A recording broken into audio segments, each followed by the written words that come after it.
What we'd like to do is show you the pulse width modulator electronic control unit, or the Pwm ECU for short.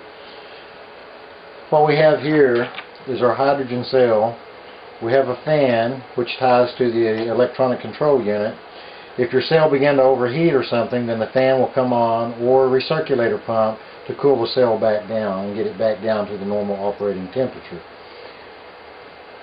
We have the heater, and say provided your cell was to freeze, or get down to freezing, then your heater will come on. It will heat the cell back up to 50 degrees and prevent it from freezing. We also have 4 different sensors which attach to it, and we can demonstrate this right here on the tabletop by applying heat or freezing each of the sensors and showing you what's taking place. The electronic control unit, though, helps you maintain a constant output of hydrogen by controlling your cell temp. We'll start with the first sensor. The first sensor is the freeze alert sensor.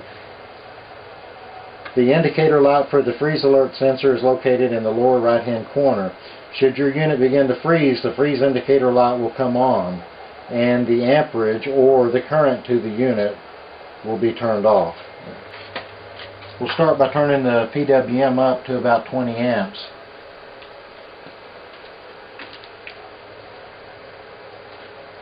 And we'll freeze the sensor. Notice when we freeze the sensor and get it down to 32 degrees, the freeze indicator light will come on, the amperage will cut the unit off.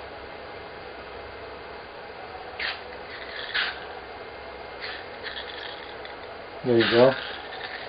Okay, so we have the freeze indicator light on, and we have the current, which has been cut to 0, going to the hydrogen cell.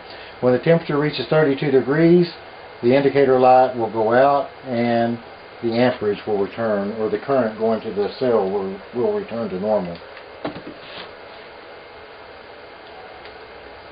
And heat it with my finger just a little bit. Okay, we have the freeze indicator light out, the current is returned to normal. The second indicator, or the second sensor I'd like to show you, is the heater sensor. This sensor has an indicator light in the center lower part of the ECU unit. Should the temperature drop down to 32 degrees, the heater indicator light will come on, and the heater will come on to heat your cell back up to 50 degrees. You'll notice this by the indicator light on the upper right hand corner of the heater. Okay, we'll start by bringing the temperature sensor down to 32 degrees. Okay, we have 32 degrees now. We have the heater indicator light on, and we have the heater which just came on. The heater will continue to heat up the cell until it reaches 50 degrees.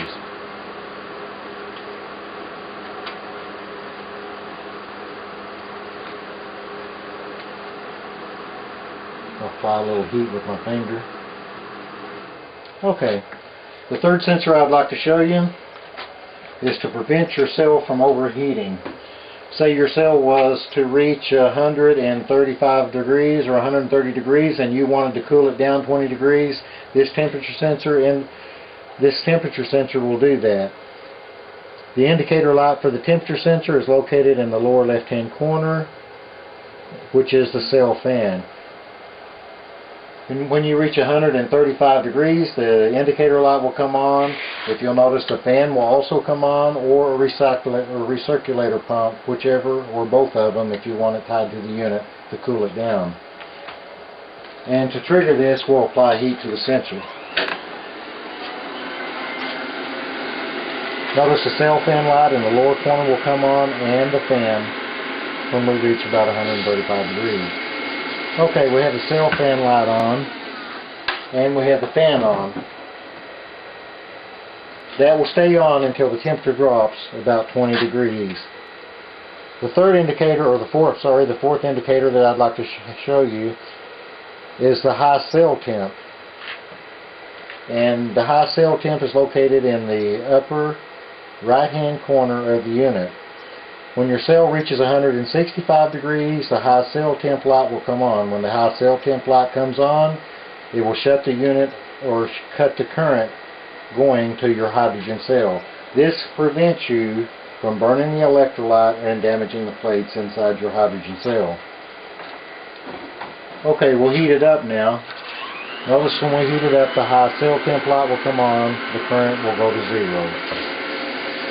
So when we hit about 165 degrees, the high cell temp light is on, the current has gone to 0. When the temperature drops below 160 degrees, the cell temp light will go out and the amperage will return back to normal.